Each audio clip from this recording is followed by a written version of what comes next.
My name is Evelyn Carter, I am 78 years old, and I have spent my entire life building a quiet fortune that no one in my family ever cared to understand.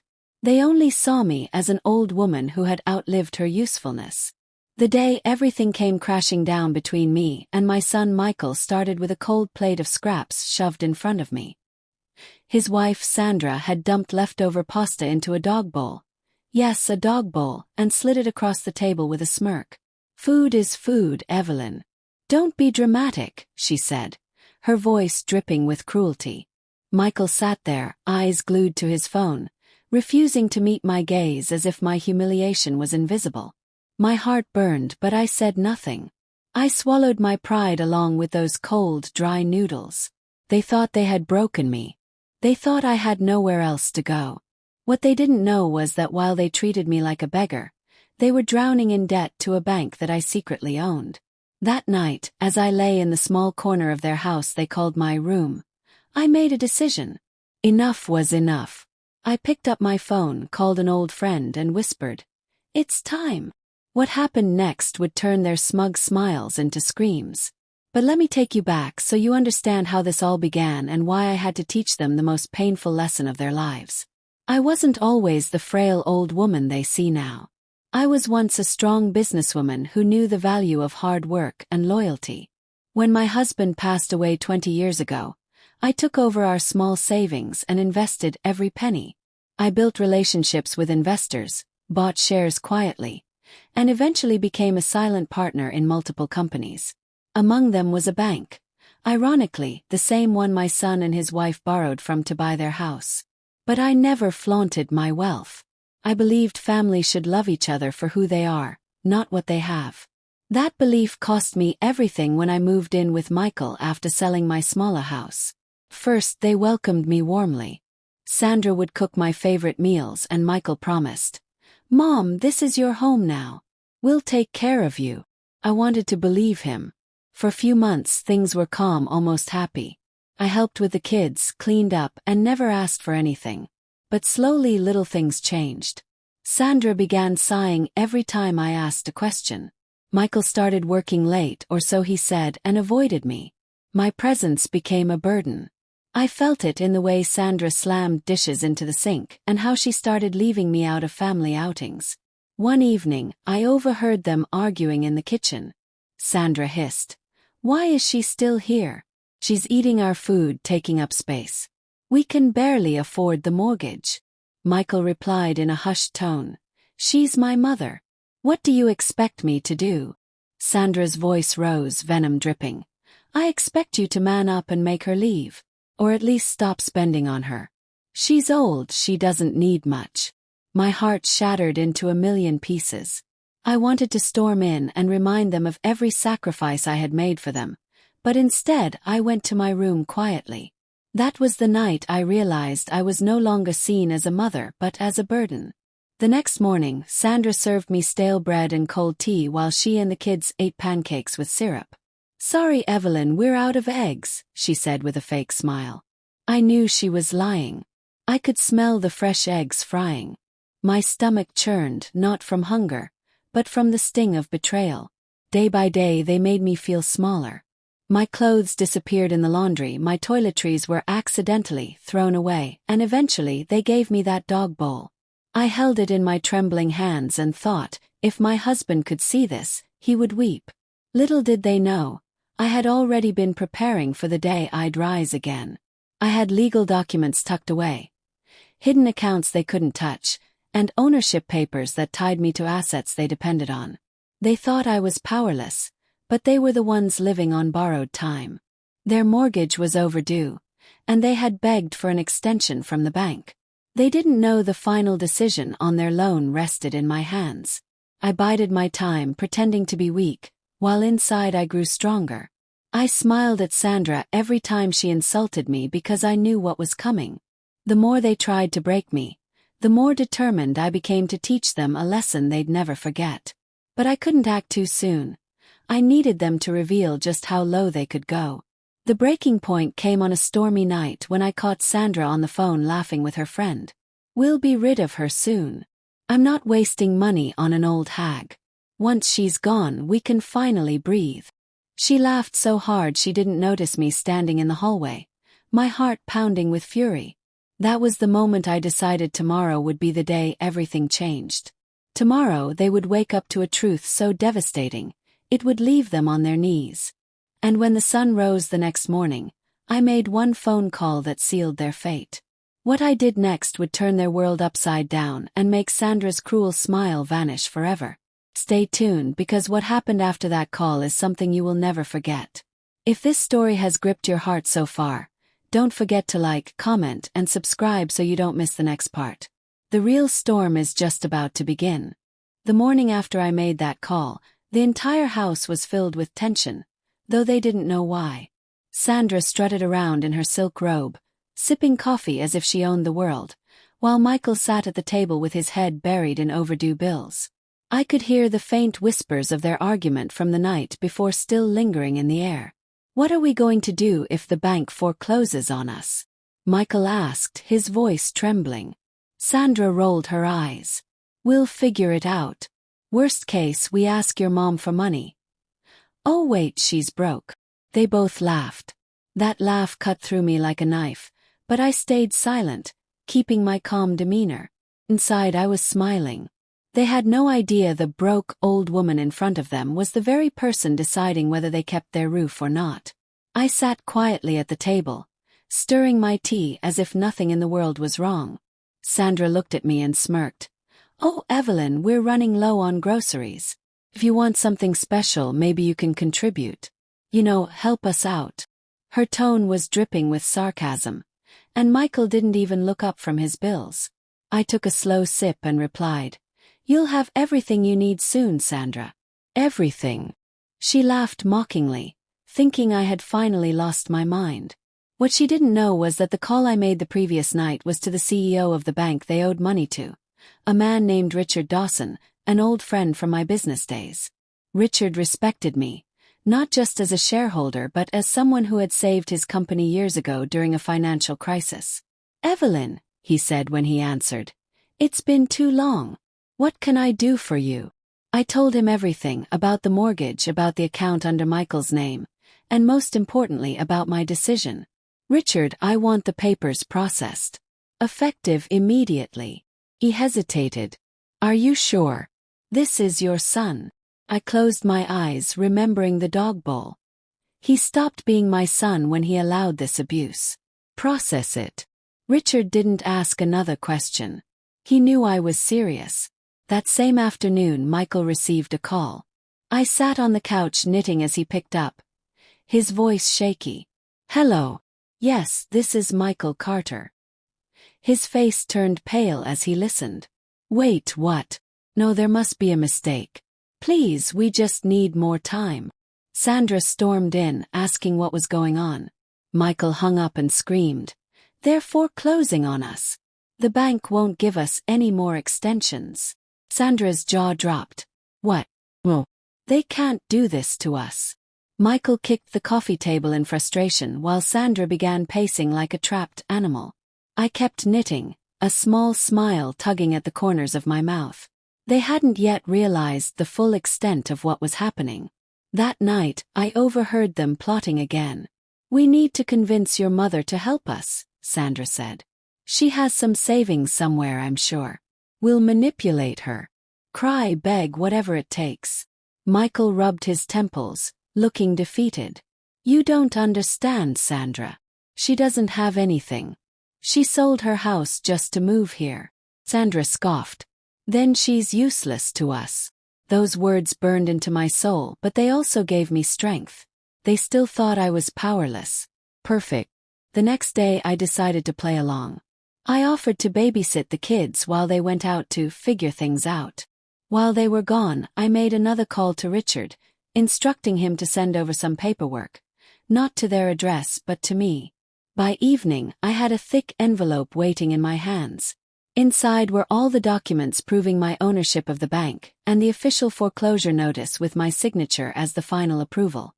The power I felt in that moment was something I cannot describe. For the first time in months I felt alive.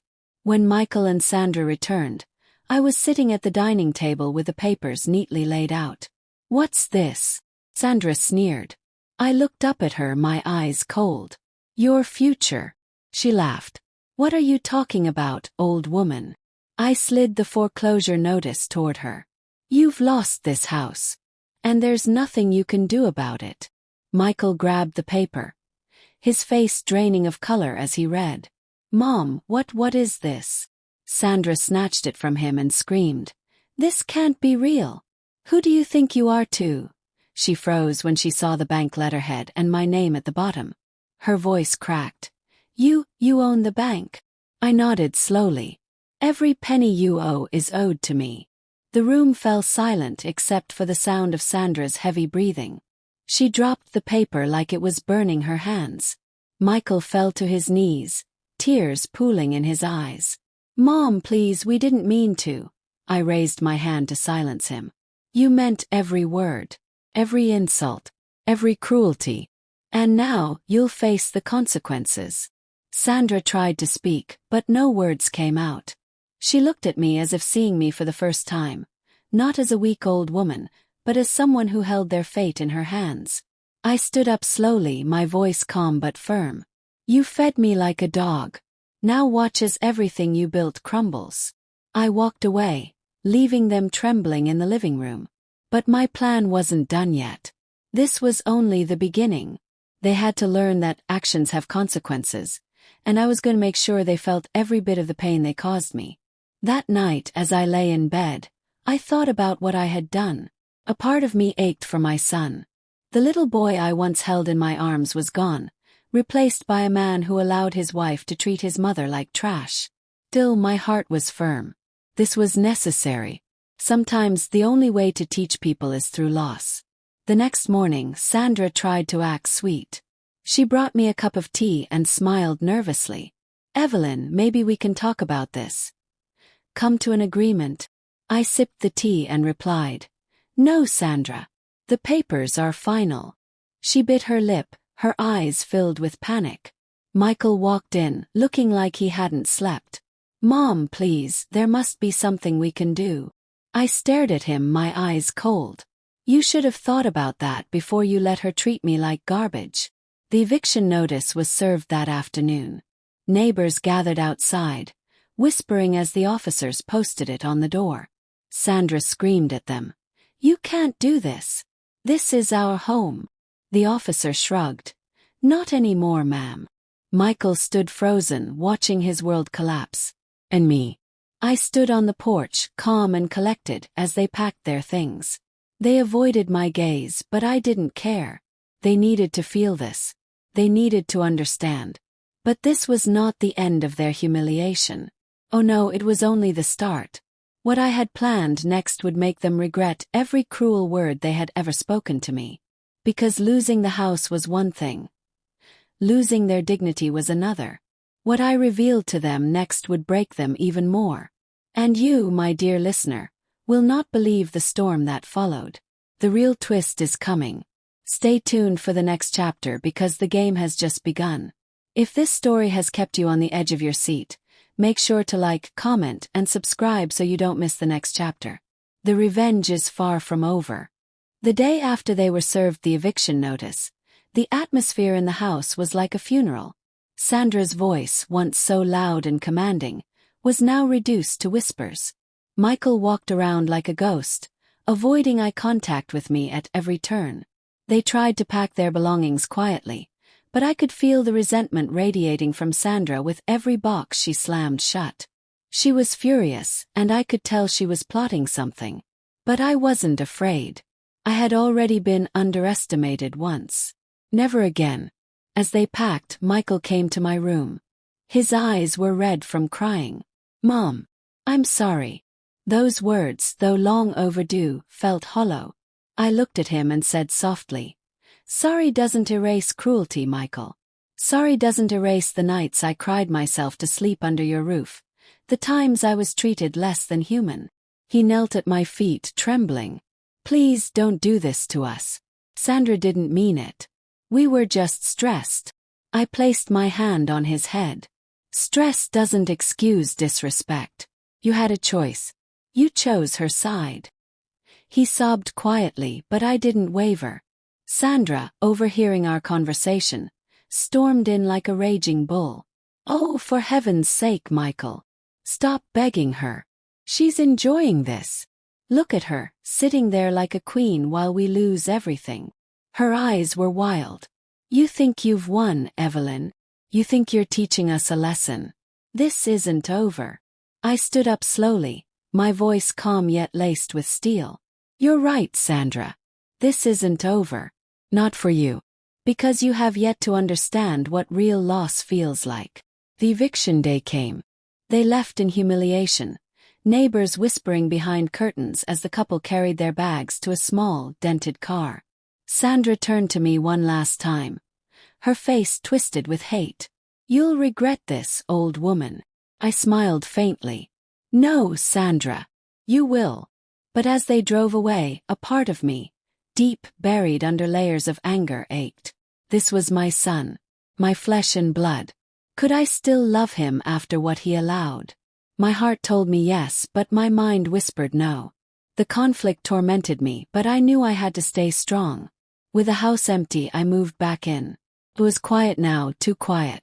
I wandered through the rooms, remembering the times I had scrubbed these floors, folded laundry, cooked meals, all for a family who had seen me as nothing. Yet as I walked into the kitchen, I noticed something. A small note taped to the fridge, written in Sandra's handwriting. You think you're untouchable? Watch your back. My hands trembled, not from fear, but from anger. She was still arrogant, still unrepentant. This only fueled me to go further. The next step of my plan was already in motion. You see, Sandra had a secret. She had been using Michael's name to take out additional loans behind his back, loans from payday lenders and credit cards she thought no one would notice. But I knew. I had access to everything, and I decided to expose it in the most devastating way possible. I met with Richard at the bank, handing him the evidence I had gathered. Freeze every account linked to Sandra's name, I instructed. Richard hesitated. Are you sure? This will ruin her completely. I looked him straight in the eye. She tried to ruin me first. The next day, Sandra's card was declined at the grocery store. She tried another, declined. People behind her in line started whispering, watching as her face turned crimson. She threw the groceries and stormed out, humiliated. Later that evening, Michael called me, his voice shaking with rage. Mom, what did you do? Sandra's accounts are frozen. We can't even buy food. I replied coldly. Ask Sandra where all the money went. Ask her why she thought she could play with fire without getting burned. He hung up, and I knew the cracks in their marriage were widening. The following week they came crawling back to me. They showed up at my doorstep, Sandra's makeup smeared from crying, Michael looking defeated. Sandra fell to her knees, grabbing my hand. Please, Evelyn, I'm begging you. We have nowhere to go. We can't pay our debts. Just help us. Tears streamed down her face, but I saw no sincerity in her eyes. Only desperation. I pulled my hand away. You only come to me now because you're desperate, not because you care. You will live with the consequences of your actions. Michael tried to defend her. Mom, please, she's learned her lesson. I cut him off. Has she? Or is she just scared of losing everything? Sandra broke down, sobbing uncontrollably. Please. I'll do anything. I stared at her for a long moment, then said, Good. Because now you'll have to prove it. I gave them an ultimatum. Sandra, you will work at the lowest position in the bank you owe money to, my bank. You will start at the bottom where you belong and earn every cent, Michael. You will pay back every dollar you owe, not with my help, but with your sweat. Only then will I consider forgiving you. Sandra's jaw dropped. You want me to work under you? He nodded. Yes. And if you refuse, I will make sure you both never recover financially. Choose wisely. They agreed, though Sandra's pride burned like acid in her veins. The next morning she showed up at the bank, wearing cheap clothes, ready to start as a teller. The looks from the other employees were priceless. Sandra, who once bragged about her status, was now at the bottom of the ladder. I watched her from my office window, her hands trembling as she greeted customers. This was her lesson. Humility. Days turned into weeks, and slowly Sandra's arrogance began to fade. She was quieter now, more reserved. Michael worked long hours, barely able to keep up with payments. They were breaking piece by piece, and I had to admit part of me felt satisfaction. But another part wondered, was I becoming as cruel as they were to me? One evening Michael came to see me. He looked tired but sincere. "Mom, I don't know if you'll believe me, but I'm sorry. Truly sorry. I should have protected you. I should have been your son." His words cracked something inside me. I hugged him, tears streaming down my face. "It's too late to erase the past, Michael, but maybe, just maybe, we can rebuild something." But Sandra wasn't done. Oh no, she had one more trick up her sleeve, one final act of defiance that would turn everything upside down again. Because as I started to believe she was learning her lesson, I discovered something that made my blood run cold. What Sandra did next was darker than anything I could have imagined. The storm had only just begun. If this chapter kept you hooked, make sure to like, comment, and subscribe. Next chapter will reveal the shocking betrayal that even I didn't see coming. You won't believe what she tried to do next. I should have known Sandra's tears were only a mask. Underneath her submissive demeanor, a storm was brewing. For weeks, she worked at the bank as if she were truly humbled, bowing her head to customers and swallowing the humiliation of being the lowest employee in a bank owned by the woman she despised. But Sandra wasn't the kind to accept defeat easily. She was plotting, and I felt it in the air like the chill before a winter storm. One evening, as I walked through the bank offices, I noticed Sandra at her desk, furiously typing something on her computer. When she saw me, she quickly minimized the screen and forced a tight smile. "Good evening, Evelyn," she said, her voice trembling. My instincts screamed that something was off. I nodded and walked away, but I made a mental note to keep an eye on her. 2 days later, Richard called me into his office. "Evelyn, we have a problem," he said gravely. He slid a file across the desk. Inside were documents showing unauthorized transactions. Sandra had been siphoning small amounts of money from customer accounts, hoping no one would notice. My chest tightened. "She's stealing." Richard nodded. "We caught it early, but if this leaks, it'll damage the bank's reputation. What do you want to do?" I clenched my fists. Sandra had crossed a line she could never return from. "Don't alert her yet," I said. "I want to handle this personally." Richard agreed. I left the office with my heart pounding. This wasn't just about money. It was about betrayal on a level I couldn't comprehend. She had the chance to redeem herself, and instead, she chose to dig herself deeper. That night I couldn't sleep. I replayed every moment in my head. The dog bowl, the insults, the begging, the false humility. How blind was I to think she could change? By morning, my sadness had turned into cold determination. It was time to expose her. The next day I called a staff meeting. Sandra walked in, unaware of the storm waiting for her. "Today," I said calmly, "we need to address an issue of integrity." Everyone turned to listen. Sandra shifted uncomfortably. "It has come to my attention that an employee has been embezzling funds." A murmur spread across the room. Sandra's face drained of color. "Sandra Carter," I continued, "you've been caught transferring money illegally.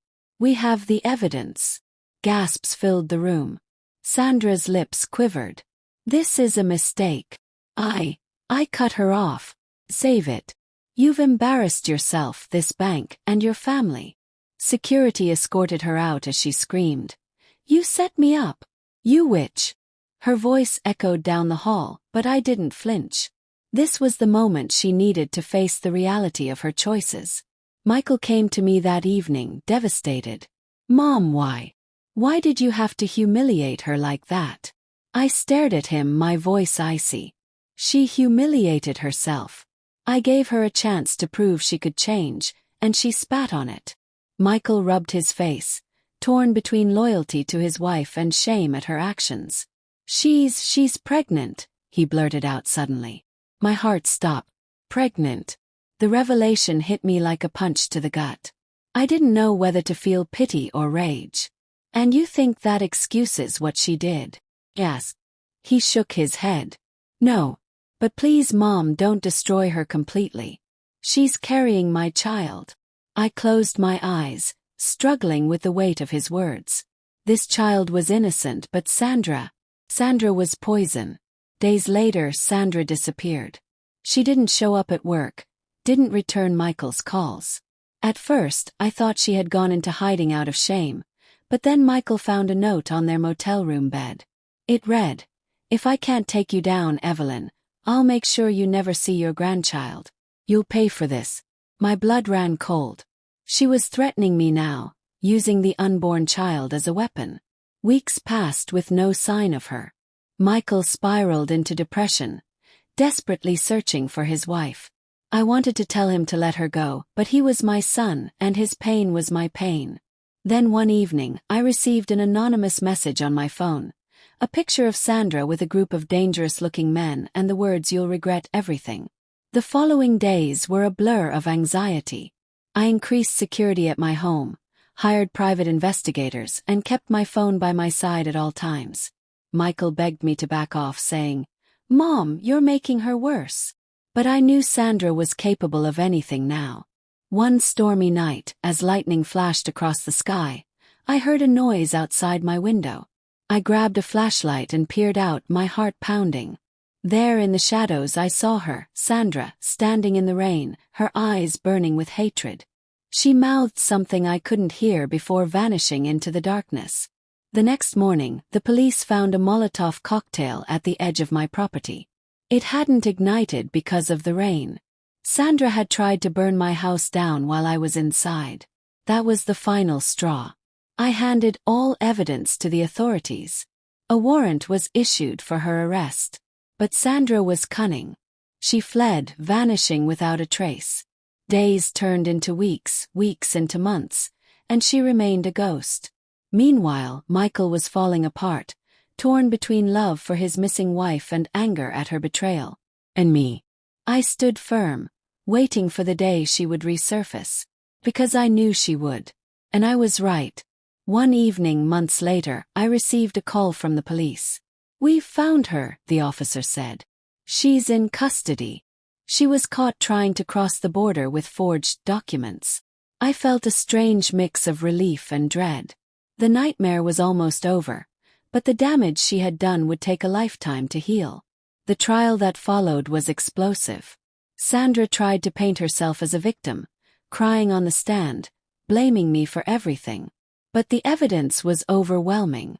The jury saw through her lies, and she was sentenced to prison. Michael sat beside me, tears streaming down his face. "Mom, I don't know what to feel anymore." I squeezed his hand. "Feel grateful, son. You're free." But even as Sandra was led away in handcuffs, she turned to me and hissed, "This isn't the end." Her words sent chills down my spine. Was it a threat, or just the desperate ramblings of a broken woman? I thought it was over. I thought the storm had passed. But I was wrong. Because what happened next would prove Sandra's influence was far from gone, and the child she carried would bring a twist none of us could have predicted. The next chapter will reveal a secret that changes everything. You won't believe what's coming. If this story keeps your heart racing, like, comment, and subscribe so you don't miss the next chapter. The biggest shock is still ahead. Months passed since Sandra's sentencing, and life slowly began to settle into a fragile peace. Michael stayed close to me, almost as if he was trying to atone for everything that had happened. He had started working full-time at a construction company, trying to rebuild his life from the rubble Sandra had left behind. But the shadow of her actions still loomed over us both. One cold afternoon, I received an unexpected call from the prison. "Mrs. Carter," the voice on the line said, "Sandra gave birth last night." My heart skipped a beat. "Child. My grandchild. Is the baby okay?" I asked, my voice trembling. "The baby is healthy, but Sandra is refusing to let you or Michael have any contact. She's listed the child under her maiden name." I closed my eyes, swallowing the lump in my throat. Even behind bars, Sandra was determined to keep her claws sunk deep into our lives. When I told Michael, he broke down. "She's punishing us through the baby," he sobbed.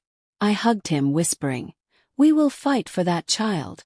We won't let her poison another life." At that moment, I vowed to protect that baby no matter what it took. Weeks later, our lawyer filed for custody. The courtroom battle was brutal.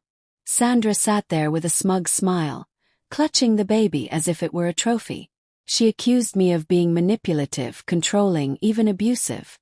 "She's using money and power to take my child," she cried. The judge looked at me, searching my face for truth. I stood tall and spoke with all the strength in my heart. "Your Honor, I only seek to protect my grandchild from a mother who has shown nothing but deceit and destruction. This child deserves better than to grow up in the shadow of crime." The judge took weeks to decide, weeks that felt like years. Finally, the ruling came. Temporary custody was granted to me, pending a full investigation into Sandra's ability to parent from prison. When I held that baby for the first time, my heart melted. She was beautiful, innocent, untouched by the darkness her mother had created. I named her Hope, because that's what she represented to me. Michael cried as he cradled his daughter. "Mom, maybe this is our chance to start over." I nodded, but deep inside, I knew Sandra wouldn't give up so easily. And I was right. While in prison, Sandra began writing letters. Dozens of them. Letters to Michael, to me, even to the press. In them, she painted herself as a victim of a cruel, controlling mother-in-law. Some tabloids even ran stories, calling me the ruthless grandma who stole her grandchild. Neighbors started whispering, strangers gave me cold looks. But I didn't care. My only concern was keeping Hope safe. Then came the day that changed everything. Late one night, I heard a noise outside. At first I thought it was the wind, but then I heard footsteps. Fast, heavy footsteps. I grabbed my phone and rushed to Hope's room.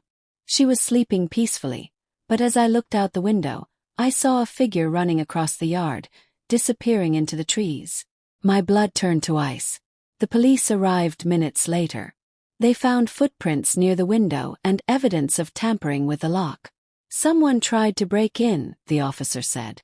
"Do you have any enemies?" I almost laughed. Enemies? I have one, and she's behind bars. But was she? Or had someone been working for her on the outside? The next morning, I received a letter slipped under my door. No stamp, no address. Just one sentence written in bold letters. "You can't keep her from me forever." There was no signature, but I knew exactly who it was from. Sandra had allies, and they were getting bold. I increased security immediately. Cameras, alarms, even a guard at night. Michael was terrified. "Mom, what if she sends someone after Hope?" I held his hand firmly. "She'll have to go through me first." Days turned into weeks, and the tension only grew. Then came the worst blow yet. A social worker arrived unexpectedly, saying there had been a complaint against me. "We received an anonymous report claiming you're unfit to care for the child," she said. I felt my knees weaken. Sandra's reach was stretching even from prison. I cooperated fully, letting them inspect everything, but the seed of doubt was planted. What if they believed her lies? While the investigation was ongoing, Michael's phone rang one night. It was Sandra calling from prison. Against my advice, he answered. Her voice was cold but strangely calm. "Michael, give me my child and this will all stop. Fight me and you'll lose everything." Michael shouted at her. "You've already taken enough. Leave us alone." She laughed. A hollow, chilling laugh. "You think Evelyn can protect her forever? Watch what happens next." She hung up, leaving us both shaken. 2 nights later, the guard outside my house disappeared during his shift. He was found hours later, unconscious behind a dumpster. The police suspected foul play but had no evidence. Whoever was helping Sandra was ruthless. I knew then that this wasn't just about custody anymore. It was war. The breaking point came when I found a small doll placed on Hope's crib. It wasn't ours. Attached to it was a note. You can't keep her safe forever. My hands shook so badly I could barely breathe. This wasn't a warning, it was a promise.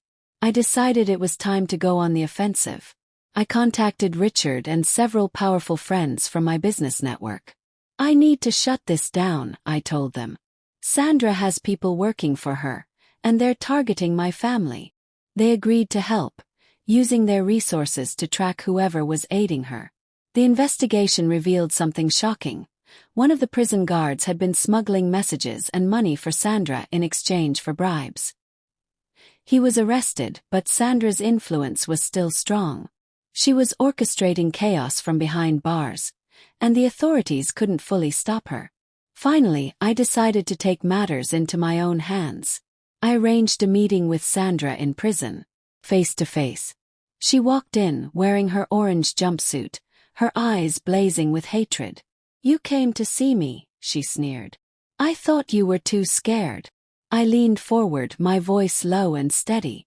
"You've lost, Sandra. You've lost everything. The more you fight, the worse it will get for you." He smirked. "You think you've won, old woman? The game isn't over. The baby will never be yours." I stood up, looked her dead in the eye and said, "You will rot in here while I raise hope to be everything you could never be.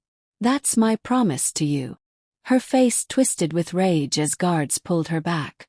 But her final words echoed in my mind. "You'll regret this, Evelyn. You'll regret it." As I left the prison, I felt a chill crawl down my spine. This wasn't over.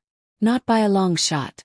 Because soon after, I uncovered a secret about Hope's birth that would shake my entire world. And what I discovered next would change everything. For me, for Michael, and for that innocent child. The truth is coming in the next chapter. Stay with me, because you won't believe the twist that's about to unfold. If this story has kept you captivated, like, comment, and subscribe so you don't miss the next chapter. The darkest revelation is yet to come. The discovery came on a rainy afternoon that seemed to mirror the storm inside my heart. I was organizing Hope's birth records when I noticed something odd. The hospital where she was delivered had flagged her file for irregular paternal information. Confused, I contacted the hospital, demanding an explanation.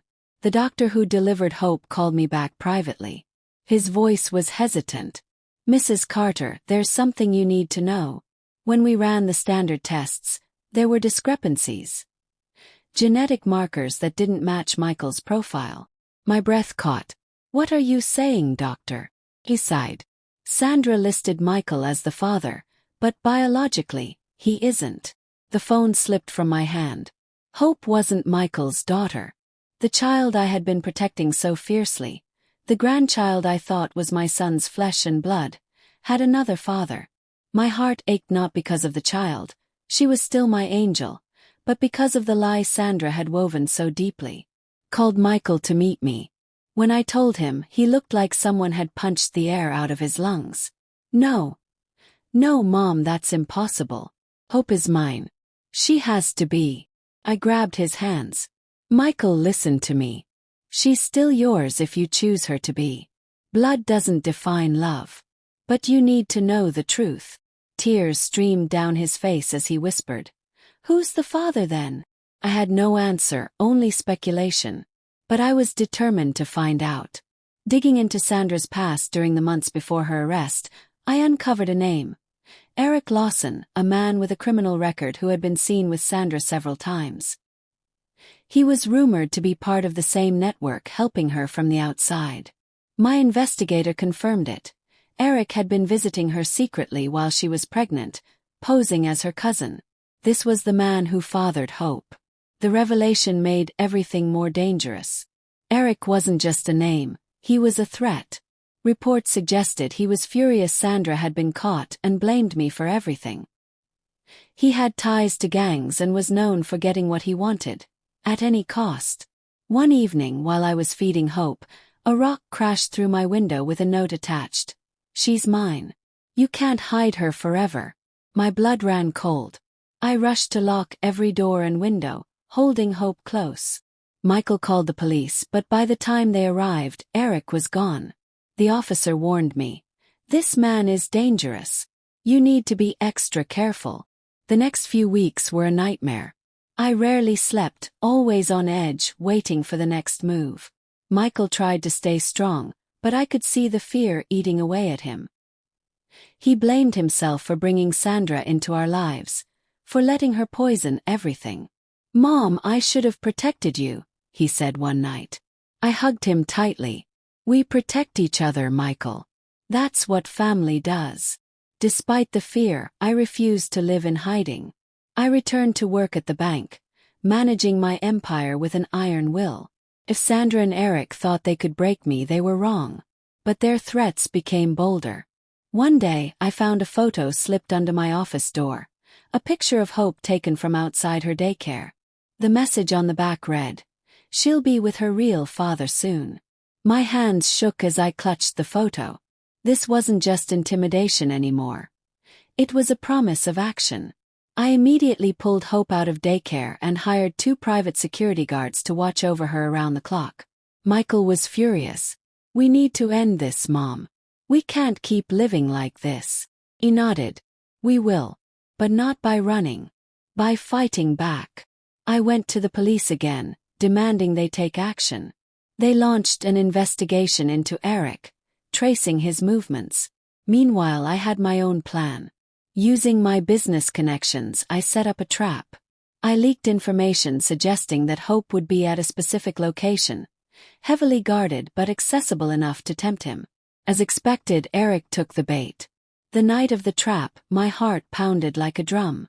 Undercover officers and my private guards surrounded the area. Hours passed with no sign, but just as we were about to call it off, a figure emerged from the shadows, Eric. He moved like a predator, scanning the area. When he tried to approach, the officers swarmed him.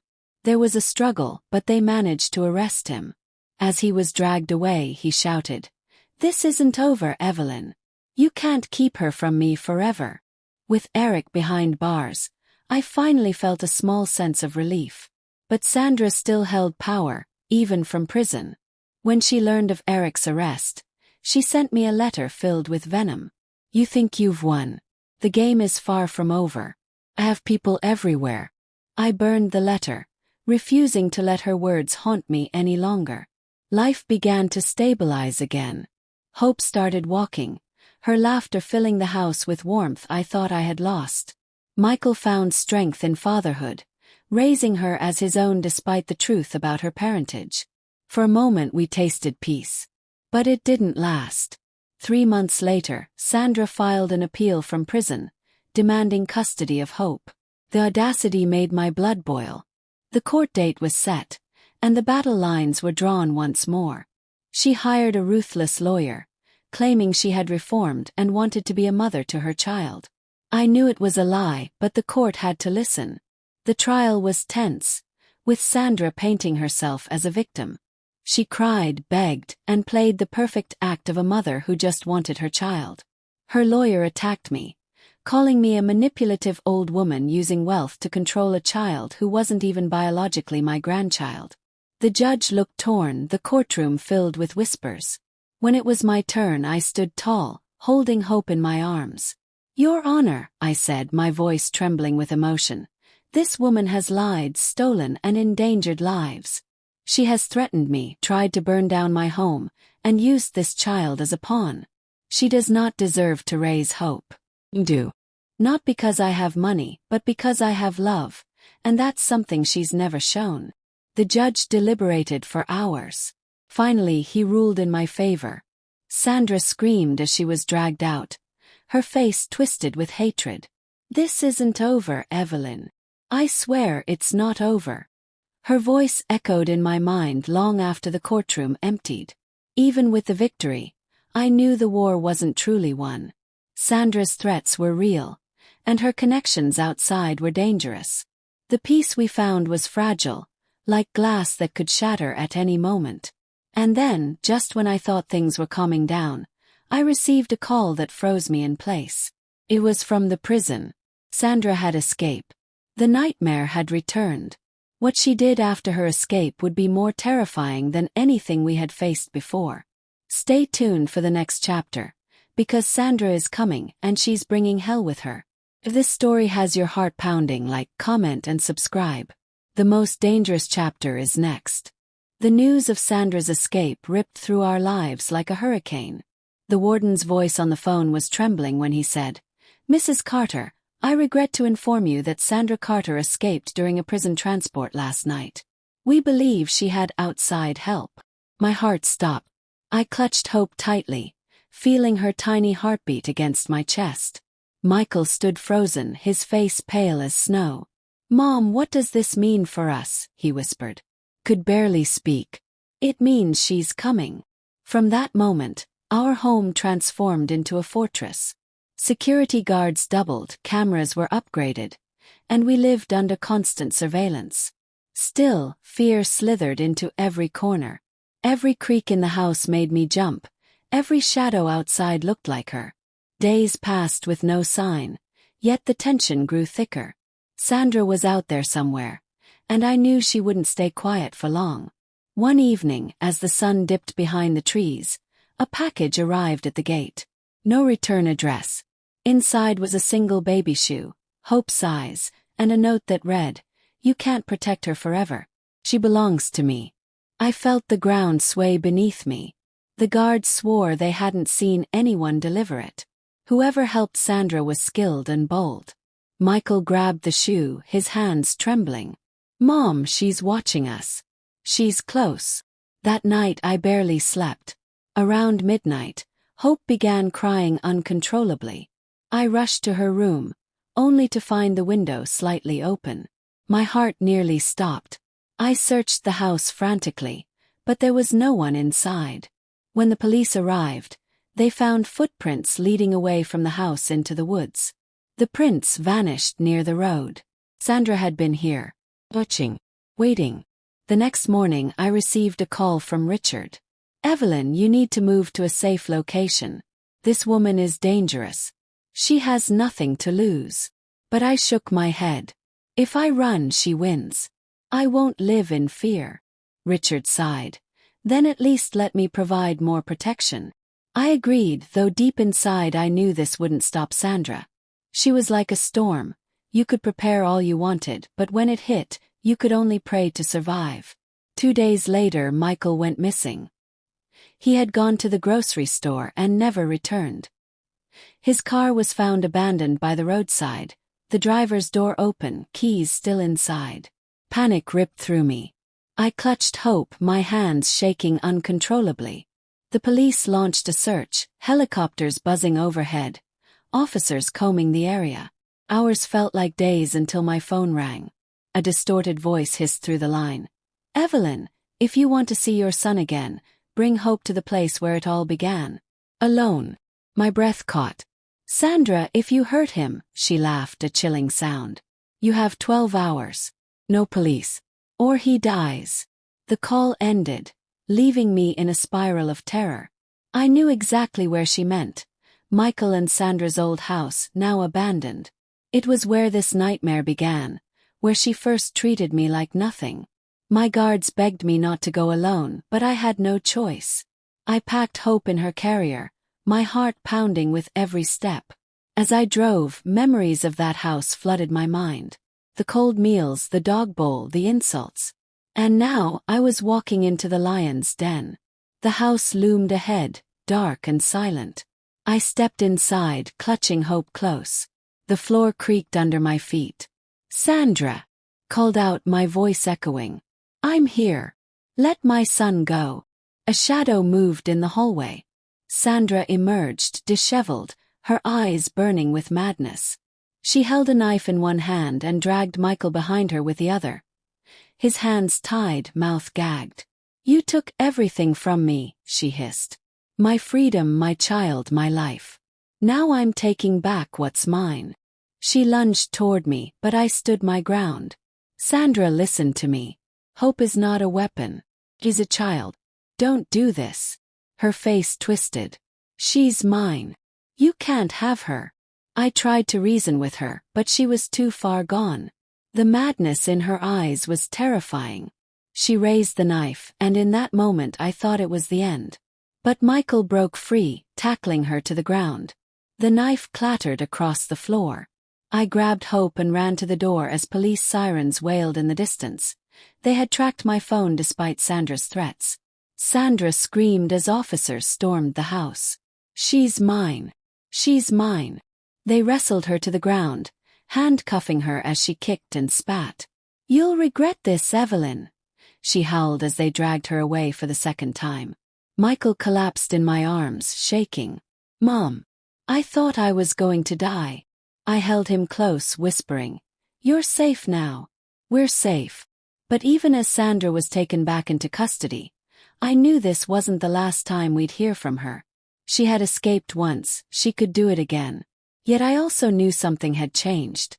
She was no longer the hunter. I was no longer the prey. This time I had fought back and won. Life slowly began to heal. Michael entered therapy, Hope thrived under our care, and I felt stronger than I had in years. But the scars were still there, reminders of a battle fought and survived. Months passed, and for the first time peace seemed real. Then one morning a letter arrived. No stamp, no address. Just one line. "This isn't the end, Evelyn. The final act is coming." The letter smelled of prison ink and desperation. I folded it carefully and placed it in my drawer, knowing deep in my heart that Sandra wasn't done. And I was right.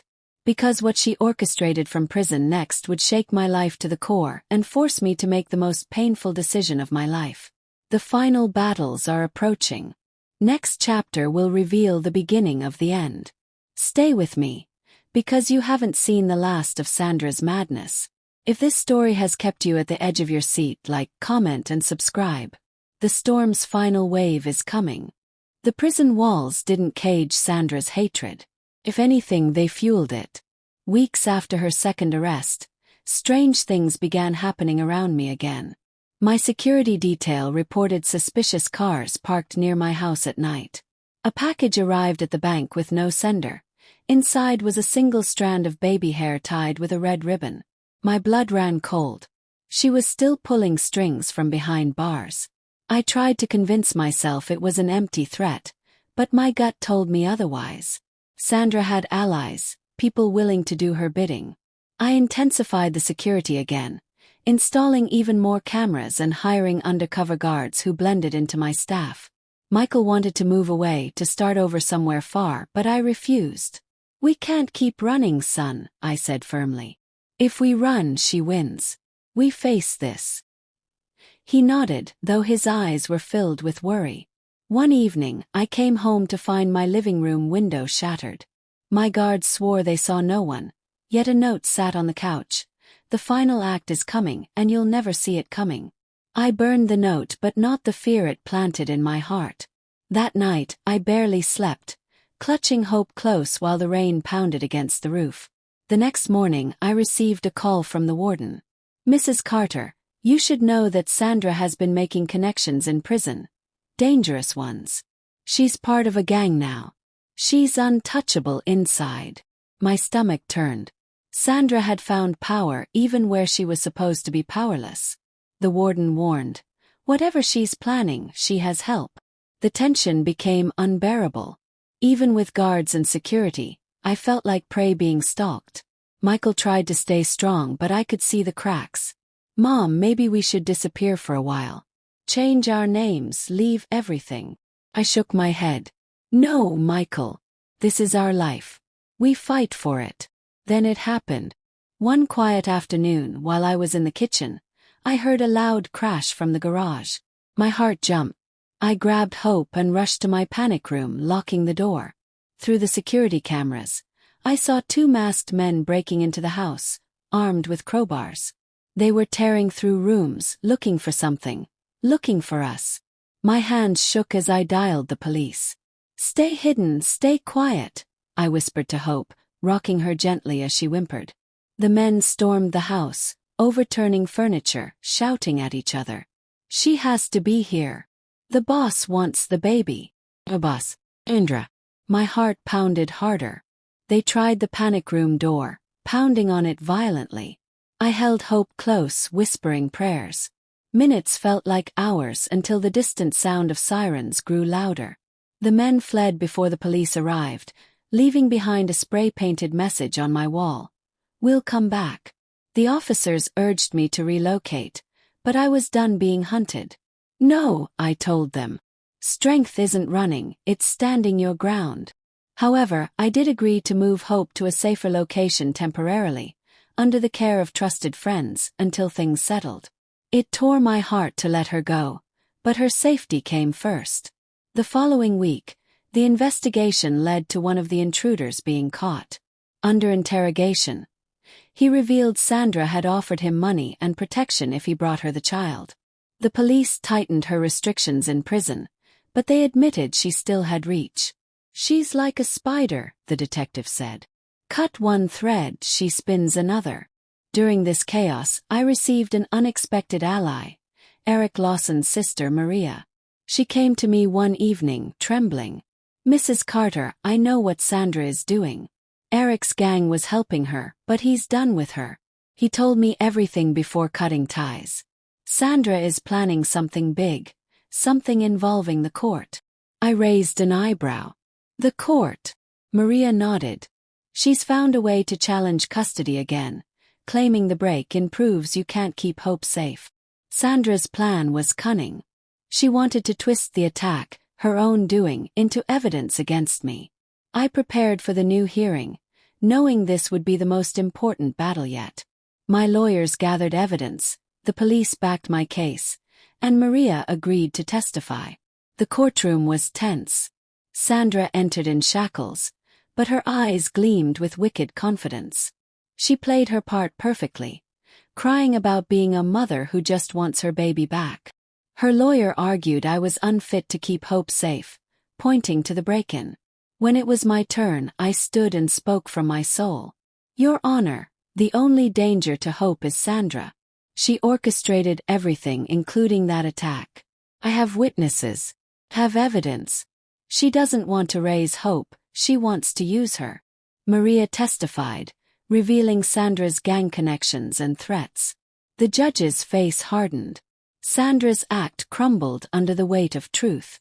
The ruling was swift. Full custody remained with me, and Sandra was to have no contact with Hope. As she was dragged out, she screamed, "This isn't over, Evelyn. I'll burn everything you love."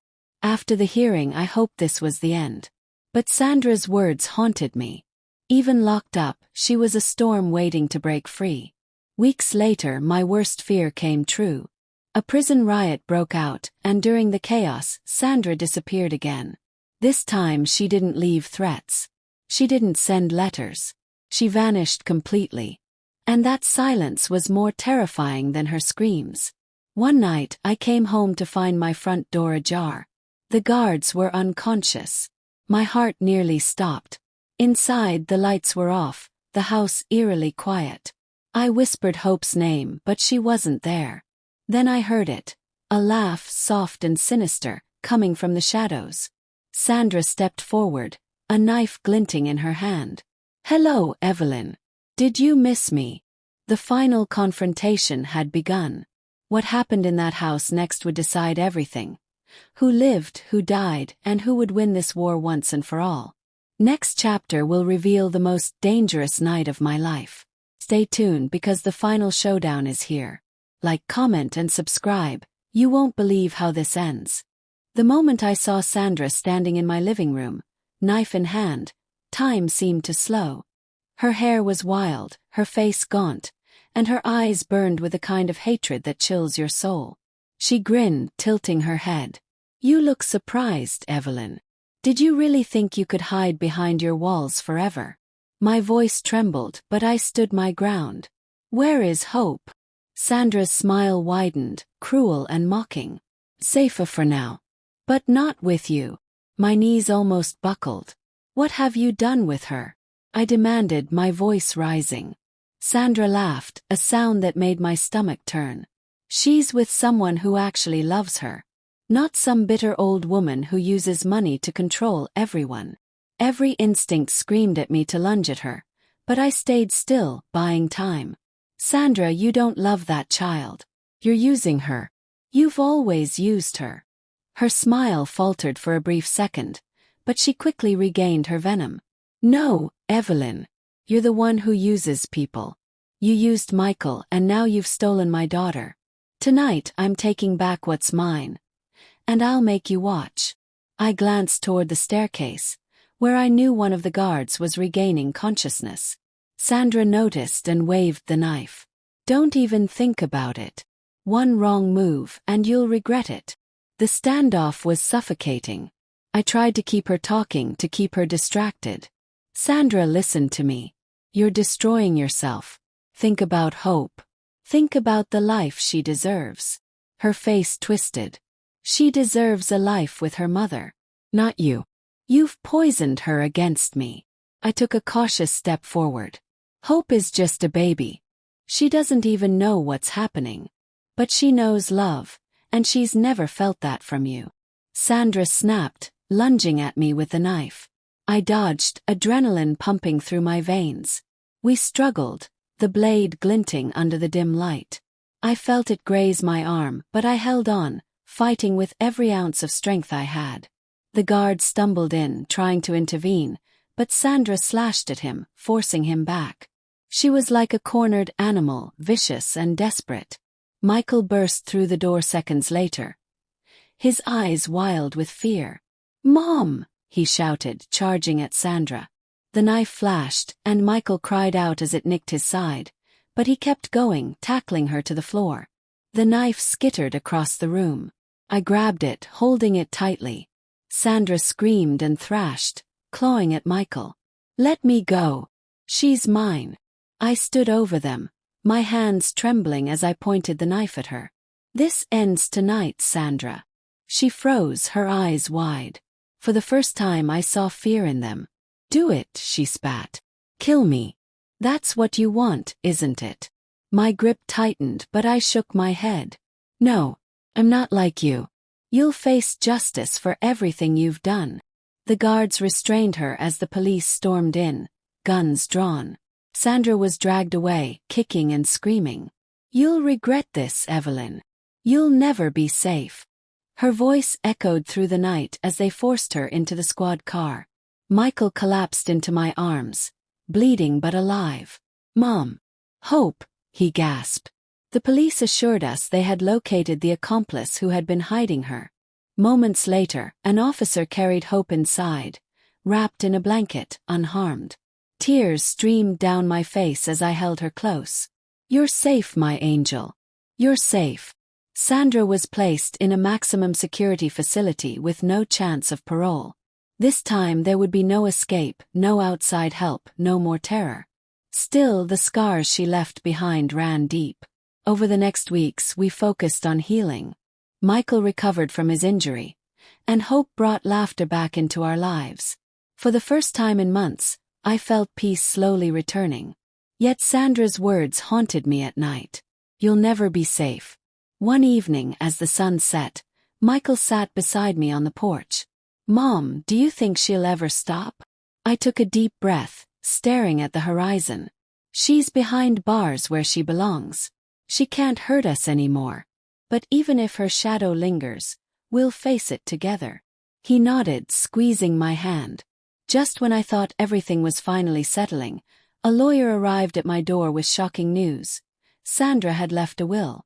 A will that named Eric Lawson, the criminal and Hope's biological father, as the child's legal guardian in the event of her death. The will was written before her final arrest, but it was still legally binding unless challenged in court. My heart dropped. The battle wasn't over. Another storm was forming on the horizon, one that would force me to fight harder than ever to keep hope. Next chapter will bring the final showdown, the last fight for my granddaughter, my family, and my peace. You don't want to miss how this ends. Stay with me for the conclusion because the ending will leave you breathless. Like, comment, and subscribe. The ultimate twist is coming. The day I learned about Sandra's will, it felt like the world tilted beneath my feet. Eric Lawson, the man who had terrorized us, the man whose hands were just as dirty as Sandra's, was named as Hope's legal guardian. It was a ticking time bomb, waiting to destroy everything I had fought so hard to protect. the lawyer explained. "Mrs. Carter, the document is valid, but with your evidence of Sandra's criminal behavior and Eric's record, you can challenge it. However, be prepared. This will be a fierce legal battle." Michael's face darkened with rage. "She's trying to control us from the grave, Mom. She's already taken enough." I nodded, my heart heavy. "Then we fight. No matter how long it takes, we fight." The legal war began almost immediately. Eric, fueled by greed and perhaps a twisted loyalty to Sandra, filed a petition for custody. He stood in court with a smug grin, claiming he had the right to raise his biological daughter. His lawyer spun lies, painting me as an overbearing, manipulative woman using money to hold on to a child who wasn't truly mine. I sat there, holding back my fury, knowing the truth would speak louder than his lies. When it was my turn, I stood tall. "Your Honor," I said, my voice firm, "biological connection does not make someone a parent. Love does. Eric Lawson is a criminal who has threatened my family and endangered this child. Hope needs stability, safety, and love, and I have given her all of that." The courtroom fell silent. Even Eric's smirk faltered. The judge ordered a full investigation into Eric's background. What they uncovered sealed his fate: a history of violence, gang activity, and illegal dealings. The court moved to strip him of any claim, but Eric wasn't going to back down easily. Outside the courtroom, he cornered me, his voice low and threatening.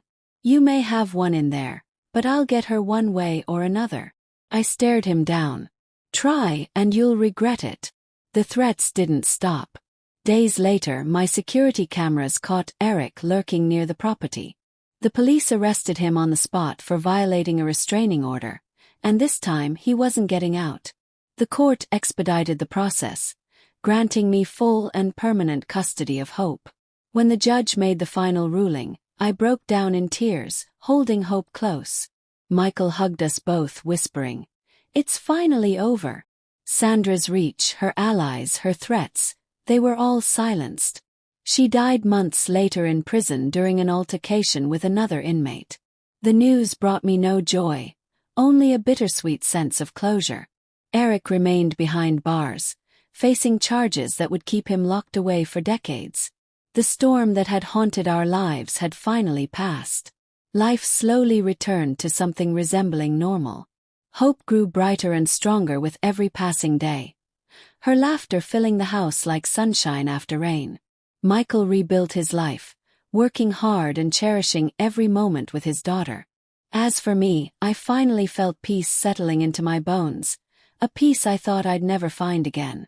One summer evening, as the sun dipped below the horizon, I sat on the porch with Hope on my lap. She looked up at me with those innocent eyes and giggled, reaching for my face. I smiled through tears, whispering, "You are safe, my angel. No one will ever hurt you again." For the first time in years, I believed those words. I thought back to the cold meals, the dog bowl, the humiliation, and the fear. They had tried to break me, but I had risen stronger. They underestimated a grandmother's love, the kind of love that fights until the last breath. They learned the hard way that you don't mess with a woman who has nothing left to lose and everything to protect. The house that once held pain was now filled with love again. The whispers of neighbors turned into words of admiration. The bank I owned flourished, but more importantly, my heart did too. I started a foundation in Hope's name, helping women and children escape abusive situations. Out of all the darkness, we built light. And as I watched Hope chase fireflies in the yard, I realized this was the legacy Sandra could never destroy. Love, resilience, and the power of never giving up.